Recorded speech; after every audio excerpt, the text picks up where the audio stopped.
تو کہا میں بیوقوفوں کی وجہ سے نبی کا طریقہ چھوڑ دوں؟ کیوں؟ راستے سے ہٹ کر زندگی گزارنا بیوقوفی اور کیا ہے؟ من یرغب عن ملت ابراہیم الا من سفیہ نفسہ، ملت ابراہیم سے اعراض کرنے والے تو وہی ہے جو بیوقوف ہے، جو کمعقل ہے۔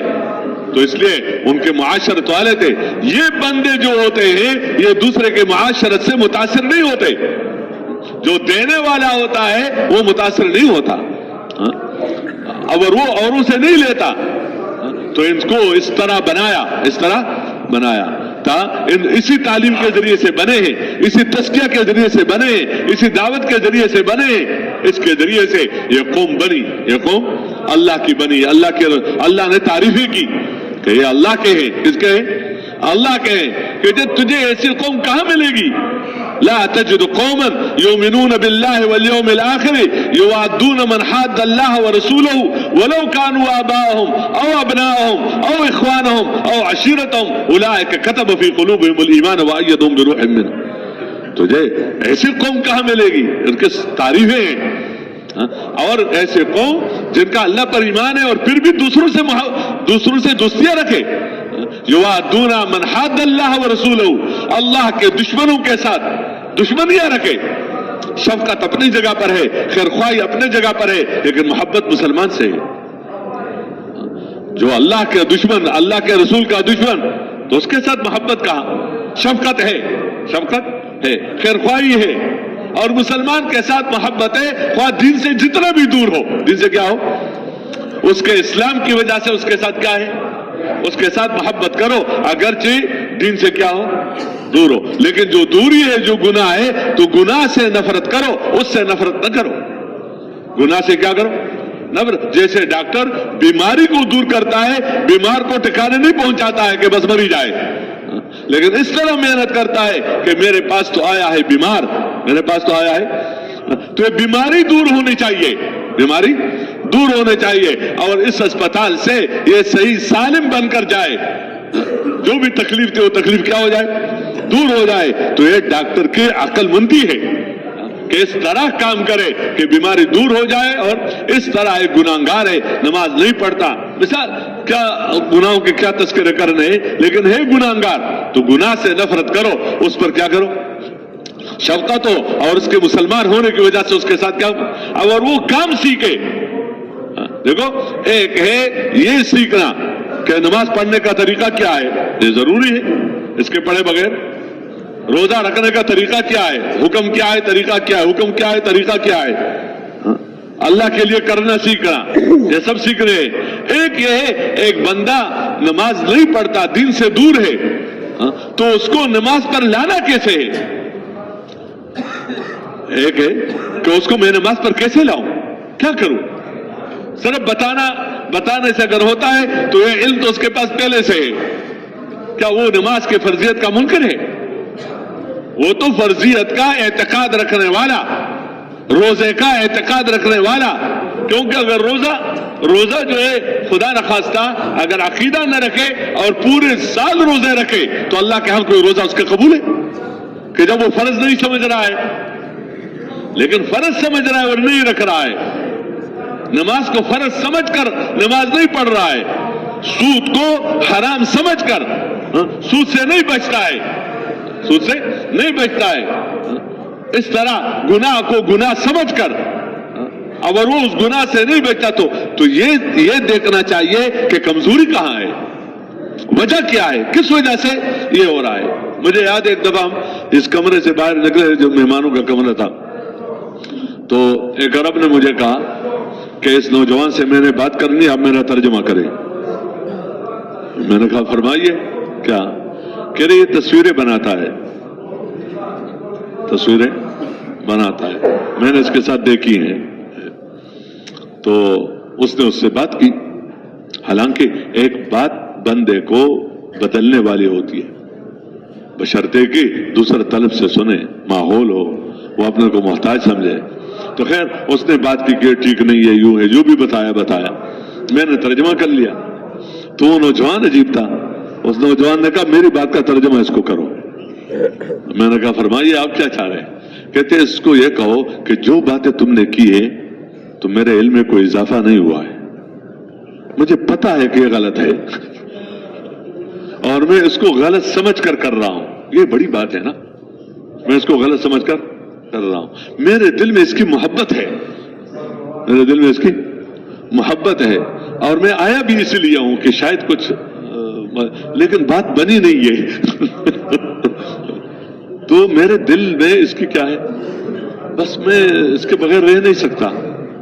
تو میں نے جب اس کا ترجمہ کیا تو اب وہ میرے منہ کی طرف دیکھا, کہتے اب کیا کریں,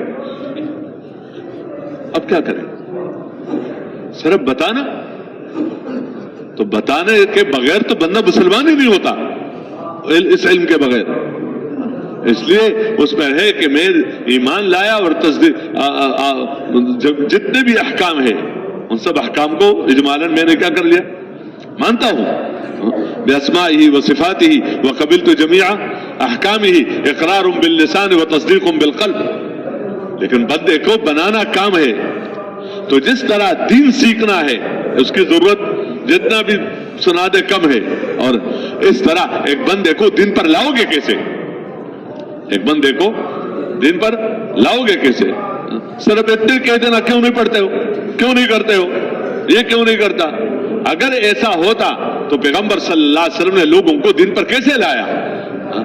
جن کے اندر طلب نہیں ہے, خواہ اس طلب کے نہ ہونے کی وجہ سے انکار کر رہا ہے, کس کا, دین کا یا آخرت کا, یا انکار تو نہیں کر رہا ہے لیکن تیاری نہیں کر رہا ہے. جیسے وہ تیاری نہیں کر رہا ہے یہ بھی تیاری نہیں کر رہا ہے. جیسے اس کی تجارت ہے اس کی بھی تجارت ہے, وہ نہیں مانتا, یہ ماننے کے باوجود نہیں کرتا. تو دونوں عمل کے اعتبار سے تو برابر چل رہے ہیں. تو اب اس کو کیسے لانا ہے.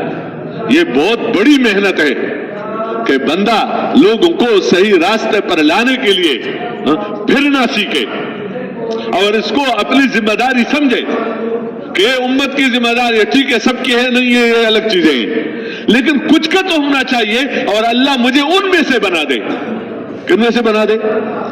جو صرف نماز پڑھنے والے نہ ہو بلکہ جو نمازوں کی طرف بلانے والے ہو, جو صرف دین سیکھنے والے نہ ہو بلکہ وہ دین سیکھنے کی طرف اوروں کو بلانے والے ہو, جو صرف اپنے اخلاق کو بڑھیا سے بڑھیا بنانے والے نہ ہو بلکہ وہ اوروں کو, کیوں, اگر اوروں کو دین کی طرف بلانا باقی رہا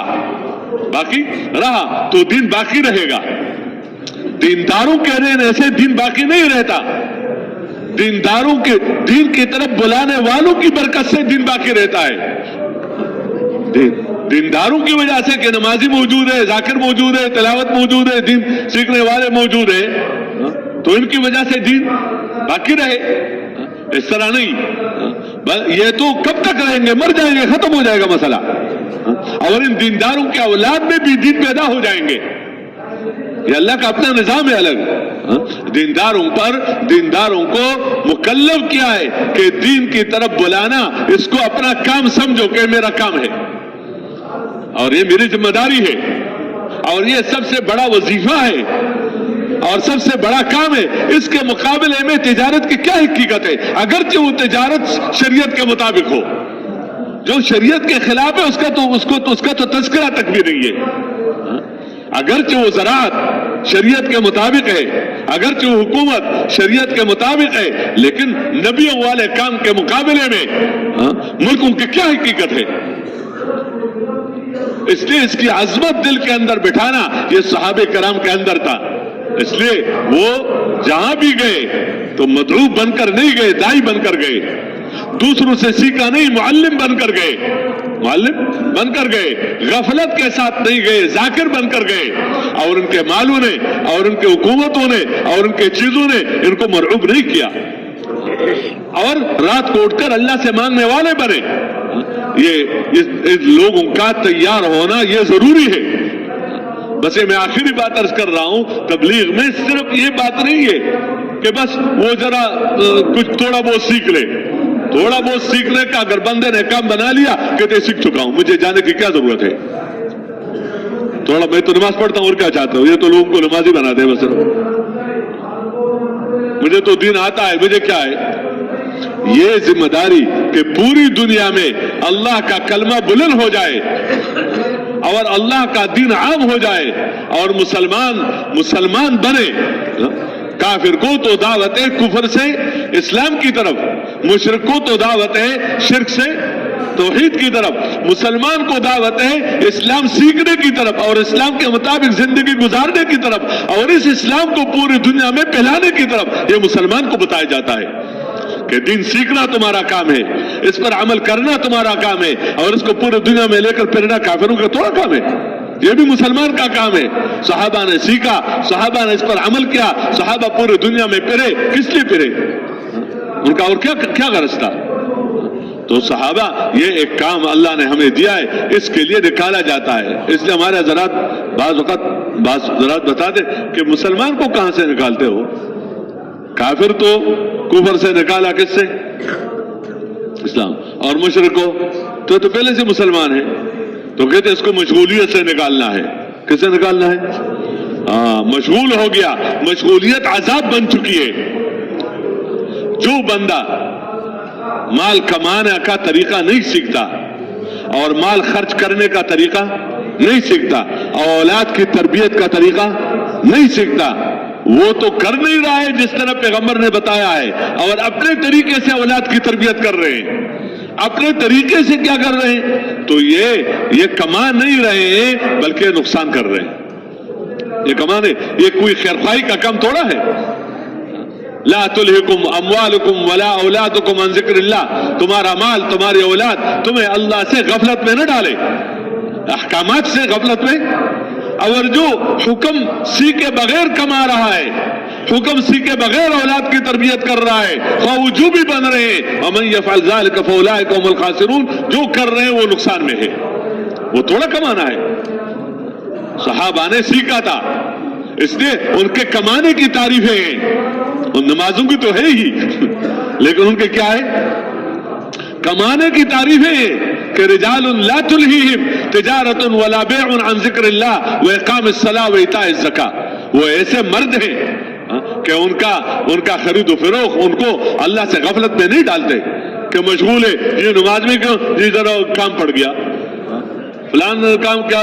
اتنی غفلت, اتنا اللہ سے تعلق تو اتنا فرض عین ہے کہ کم از کم فرائض پر تو بندہ آ جائے کہ اذان سن لی اور عدالت میں مشغول رہنے والا عدالت کو اس یقین کے ساتھ چھوڑ دے اور اس مجلس کو چھوڑ کر آئے کہ اب یہاں بیٹھنا ناکامی ہے, اگرچہ اصول کے مطابق ہے, قانون کے مطابق ہے, اور مسجد میں جانا کیا ہے؟ کامیابی. اتنا یقین اور اتنا عقیدہ سیکھنا تو ضروری ہے کہ اتنا تو سیکھے, اور اس میں حرام کا ارتکاب تو نہ کرے. اس لیے یہ مشغولیت عذاب بن چکی ہے کہ میں مشغول ہوں, کسی سے بھی بات کرو جی میں بہت مشغول ہوں. نماز پڑھنے کا بھی وقت نہیں ہے, ذکر کرنے کا وقت نہیں, تلاوت کرنے کا وقت نہیں, دین سیکھنے کا وقت نہیں. اب اس کے نتیجے میں بعض اتنا مشغول ہو گیا کہ کھانا کھانے کا بھی وقت نہیں, بچوں کو دیکھنے کا بھی وقت نہیں, گھر میں بھی کچھ وقت دینے کا وقت نہیں. صبح ہو شام ہو تو کیا ہے؟ شغل شغل شغل شغل, مشغولیت. تو میرے محترم دوستو, ان سے نکالنا اور اچھے ماحول میں ڈالنا. اس زمانے میں تو حضور صلی اللہ علیہ وسلم کی صحبت, اس طرح اللہ والوں کی صحبت, علم والوں کے ساتھ, ذکر والوں کے ساتھ, دین والوں کے ساتھ بیٹھنے کے بغیر کہاں کام چل سکتا ہے؟ تو ان کو نکال کر مسجد کے ماحول میں ڈالنا اور انہی اعمال میں ڈالنا. چلتے جائے. یہی بندہ ہے جو آج کہہ رہا ہے نماز کے لیے میرے پاس وقت نہیں ہے, یہ بندہ تہجد بھی پڑھے گا. یہ استعداد جس کے اندر ہے. یہی بندہ ہے جو آج کہتا ہے کہ میرے پاس 3 دن کے لیے وقت نہیں ہے, یہ کل سال اور 7 مہینے کے لیے ملکوں میں جائے گا. یہ وقت کدھر سے نکلا؟ یہ اسی کے اندر تھا. دوسری چیزوں نے غلط قبضہ کیا تھا, دوسرے دین کے وقت پر قبضہ کیا تھا. یہ بندہ جو آج کہہ رہا ہے کہ میں 10 دن کے لیے اور میرے پاس پیسہ نہیں ہے, اور اب یہ لاکھوں خرچ کر رہا ہے, اپنا ہی خرچ کر رہا ہے. تبلیغ میں تو ہے ہی اپنا, کوئی دے رہا ہے تو یہ تو نہیں کہ مجھے نصرت آ گئی, مدد آ گئی. اپنی ہی جان ہے اور اپنا مال ہے, اس سے بندہ بنتا ہے. جان اپنی, مال کسی اور کا, اس سے تھوڑا بنتا ہے. وہ تو پھر دوسرے مہینے کے بعد پر انتظار میں رہے گا, یار بیچتے ہو تو ٹھیک ہے اور میں واپس آ رہا ہوں. تو ایسا تھوڑا ہوتا ہے. خیر بہرحال تمہیں تو عرض کر رہا تھا کہ یہ سیکھنا ہمارا کام ہے, اس کے لیے ہمیں بلایا جا رہا ہے. بحیثیت امت کا اجتماعی طور پر یہ ذمہ داری ہے. اب اس کے ہر فرد کی ذمہ داری ہے, مردوں کی, عورتوں کی, بچوں کی, جتنوں نے اس کو اتنا سنبھالا. اتنے لوگ وجود میں آ گئے, اتنے لوگ وجود میں آ گئے جن سے یہ دوسرا جو ماحول ہے بدل گیا, اور اللہ کے فیصلے تو شکر ہے ہو گیا اللہ الحمدللہ. لیکن اگر اتنے لوگ وجود میں نہیں آ رہے ہیں اور وہ زندگی میں نہیں بن رہی ہے, تو بھائی خوش قسمتی ہے, جتنا بندہ کرے اللہ ہمیں ان میں سے بنا دے. یعنی یہ تو نہ ہو کہ کام ہو رہا ہے اور کر رہے ہیں تو نہیں, اللہ مجھے اس کا ذریعہ بنا دے. اللہ کا کام کسی پر موقوف نہیں ہے. تو اس کے لیے ہم تیار ہیں نا سب کہ اس کو سیکھنا, اس کو پورے دنیا میں پھیلانے کے لیے مال اور جان لگانا ہمارا کام ہے. اور اللہ کے وعدے ہیں اسی نسبت سے, ایک صبح اور ایک شام, دنیا اور دنیا میں جو کچھ ہے اس سے کیا ہے, اسی نسبت سے وہ ہمارے معروف بڑوں میں سے علم کے اعتبار سے ان سے کہا گیا کہ لوگ کہتے ہیں کہ نمازوں میں کیا ملتا ہے, کروڑ کہتے ہیں وہ کیا تبلیغ والوں کو کیا پتا ہے, اس میں تو ہر قدم پر اللہ ہی ملتا ہے. عمل سے اللہ کے ساتھ تعلق بڑھتا ہے. عمل وہ ہے جو بندے کو اللہ تک پہنچا دے, اللہ کے خزانوں تک پہنچا دے, اللہ سے لینے کے لیے دعا تک پہنچا دے. اس کے مقابلے میں کیا کہ کروڑوں ہیں اور سینکڑوں ہیں اور پتہ نہیں اتنا ہے, یہ تو ترغیباً ہے, اپنے اپنی جگہ پر ہے. بندہ اللہ کا بن جائے, دیندار بن جائے, اس سے بڑھ کر اور کیا بات ہو سکتی ہے. تو وہ بنے گا اسی راستے سے. اس لیے اس میں بتایا کہ پہلے مرحلے میں بندہ 4 مہینے یکسوئی کے ساتھ لگائے. صرف 4 مہینے لگانا نہیں, اس میں یکسوئی ہے. اس میں کیا ہے, یکسوئی ہے کہ جن چیزوں کو میں لگنے سے اتنا بندہ دور ہو گیا کہ مسجد میں جانا مشکل ہو گیا, اور اب وہی چیزیں اپنے ساتھ لے کر پھر رہا ہے بننے کے لیے, اور وہی باتیں ہو رہی ہے, ادھر سے لو ادھر دو, ابھی تک تم پہنچے نہیں, میں ادھر سے دیکھ رہا ہوں. صحت مند لوگوں کی باتیں الگ ہے, یہ کوئی حلال حرام کی باتیں نہیں ہے, لیکن یہ تربیت کی باتیں ہیں. کس کی باتیں ہیں؟ اس وجہ سے کہا جاتا ہے یکسوئی کے ساتھ اس طرح کرو جس طرح بتایا جاتا ہے. تو آج بھی اس محنت کے اندر وہ اثر ہے جو پہلے زمانے میں تھی. تو بھائی اس کے لیے کم از کم 4 مہینے پوری یکسوئی کے ساتھ, اور اس کا انتظار کرنا میرے حالات ٹھیک ہو جائیں گے تو حالات تو اعمال سے ٹھیک ہوتے ہیں. کس سے ٹھیک ہوتے ہیں؟ حالات ٹھیک ہو جائیں گے پھر اعمال ٹھیک کر لوں گا. یہ پتہ نہیں کون سا فلسفہ ہے بھائی. حالات کا تعلق اعمال کے ساتھ ہے. یہ ہو نہیں سکتا ہے اعمال خراب ہو اور حالات کیا ہو جائے, اور یہ ہو نہیں سکتا ہے کہ اعمال ٹھیک ہو اور حالات کیا ہو, خراب ہو. یہ نہیں ہو سکتا. تو ہم کہتے ہیں پہلے تو مجھے ذرا میرا کام ٹھیک ہو جائے نا حالات, اس کے بعد کروں گا.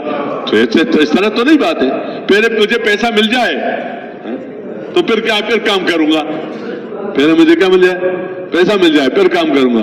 بھائی کام کرنا ہے پیسے کے لیے, پہلے مجھے چیزیں مل جائے پھر میں پیسہ سے بھائی پیسہ تو وہ ہے اس لیے کہ چیزیں خریدے, چیزوں کے پہلے میرا پیٹ بھر جائے پھر کھانا کھا لوں گا. تو ایسا تو تھوڑا ہوتا ہے. اس طرح حالات کو اللہ نے اعمال کے ساتھ جوڑا ہے, اور اعمال کو اس مبارک محنت کے ساتھ جوڑا ہے. کیوں؟ اس مبارک محنت سے وہ صفات اندر پیدا ہوتی ہے جس سے عمل جاندار بنتی ہے, اس لیے اپنے اوپر بھی رحم ہے. تو کہتے میرے چھوٹے چھوٹے بچے, انہیں پر تو رحم کرو, دیندار بنو, دن کی محنت کرنے والا بنو, تاکہ تم کل اس کے لیے صحیح فیصلہ کر سکو کہ اس کو میں نے کیا بنانا ہے. تبلیغ میں یہ نہیں کہتا ہے کہ ڈاکٹر نہ بناؤ, تاجر نہ بناؤ, زمیندار نہ بناؤ, بس عالم بناؤ. اس طرح تبلیغ میں یہ دیندار بناؤ. کیا بناؤ؟ ڈاکٹر ہو دیندار ہو, زمیندار ہو دیندار ہو, وزیر ہو دیندار ہو, جو بھی ہو, لیکن کیا ہو؟ دیندار ہو. اور جیسے ڈاکٹر بنے گا ڈاکٹری کی محنت سے, دیندار بنے گا کس کی محنت سے؟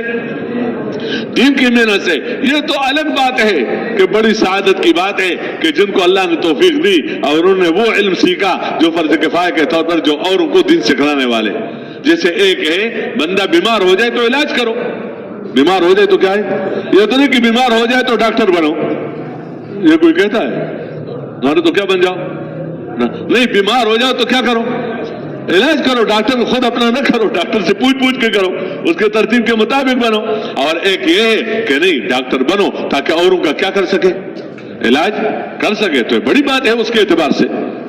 تو اس طرح عالم بنو, حافظ بنو, اس طرح, اور تاکہ آپ کے ذریعے سے یہ چیزیں پھیلے. تو یہ تو بہت بڑی بات ہے, یہ عالم عنوان ہے. لیکن ہماری عمومی ترغیب کس کی ہے؟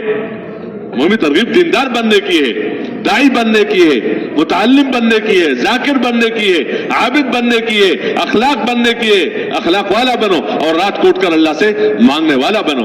اس طرح جب تم دنیا کا کام کرو گے تو اس پر وہ احکامات بھی پورے ہو جائیں گے, تو اس پر جو آخرت کے وعدے ہیں وہ بھی پورے ہو جائیں گے, اور دنیا میں بھی اللہ تمہارے کام میں برکت دے گا. اگر ڈاکٹر ہو تو تمہارے اس فن میں اللہ تمہارے ذریعے سے اوروں کو شفا دے گا, اس میں برکت دے گا. تمہارا کام اللہ دوسروں کا کام تمہارے ذریعے سے اللہ پاک بنا دے گا, کیونکہ خیرخواہی کی بنیاد پر ہوگا, اغراض کی بنیاد پر نہیں ہوگا. کام پورا کرو گے, صحیح کرو گے, طریقے سے کرو گے, اپنی ذمہ داری سمجھ کر کرو گے.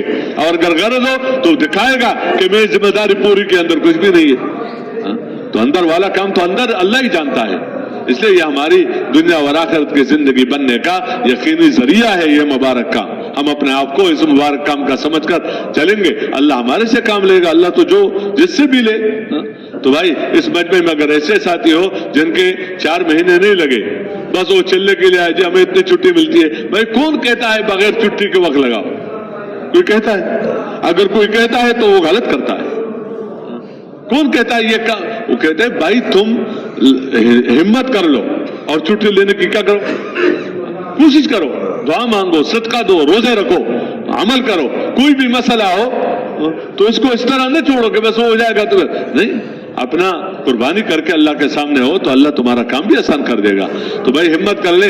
ایسے ساتھی جن کے ابھی 4 مہینے نہیں لگے, چلنے کے لیے آئے, واپس جانے کا پروگرام ہے, پھر بعد میں آ جائے گا, تو ایسے ساتھی نیت کر لے کہ انشاءاللہ 4 مہینے پورا کر کے جائیں گے. وہ اپنی جگہ پر کھڑے ہو. جو 4 مہینے میں چل رہے ہیں وہ بیٹھے رہے, باقی جو ماشاءاللہ ہمت کرے جی. اور جی بٹھانا بھی اللہ کا کام ہے, بات کا سننا بھی اللہ کے ارادے سے, آگے کھڑا ہونا بھی کس کے ارادے سے؟ اللہ ہی کے ارادے سے. لیکن بیٹھنے کا ارادہ کر لیا, اللہ نے بٹھا دیا, تو کھڑے ہونے کا ارادہ کریں گے تو اللہ کھڑا بھی کر دے گا. آگے بھی اللہ چلائے گا. کام کرنے والی ذات توفیق دینا اللہ کا کام ہے. جی ہمت کر لیں, اس میں اپنا ہی فائدہ ہے. اور جی کوئی ایک بھی اس طرح باقی نہ رہے کہ جاؤں گا پھر آؤں گا. اور ہمت, اپنا نظام بنا دے. ہاں جی ماشاءاللہ. ہاں جی, اللہ پر ذرات کے کھڑے ہونے کو قبول فرما دے. بس 1 منٹ میں فیصلے کی بات ہوتی ہے اور اس سے پوری زندگی بن جاتی ہے, اور اولاد کی زندگی بنتی ہے. اپنے بندوں کے لیے خیرخواہی کا اللہ ذریعہ بنا لے. تشریف رکھے. اچھا جی, اسی مجمع میں ایسے احباب ہیں جن کے 3 چلے لگ چکے ہیں, 10 سال پہلے, 15 سال پہلے, 20 سال پہلے, ماشاءاللہ, اور ہر سال چلہ لگاتے پابندی سے, ہے یا نہیں؟ اور ایسے بھی ہیں جو ہر سال 4 مہینے لگاتے ہیں, ایسے بھی ہیں. تو یہ تو اللہ ہی کے توفیق سے بندہ آگے بڑھتا ہے. اگر بندہ اپنے کو محتاج سمجھے تو جو جس سطح پر ہے اس سے آگے بڑھنا چاہے گا تو اللہ بڑھائے گا.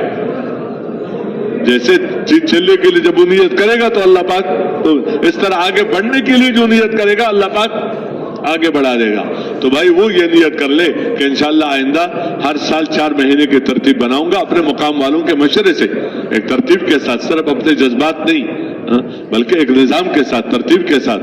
لیکن نیت کر لے کہ انشاءاللہ ہر سال 4 مہینے. تو جو پہلے سے ان کے 4 مہینے کی ترتیب بن چکی ہے وہ تو بیٹھے رہے. لوگ جو 4 مہینے لگا چکے ہیں اور ہر سال چلہ لگاتے ہیں, وہ یہ نیت کر لے کہ انشاءاللہ ہر سال 4 مہینے.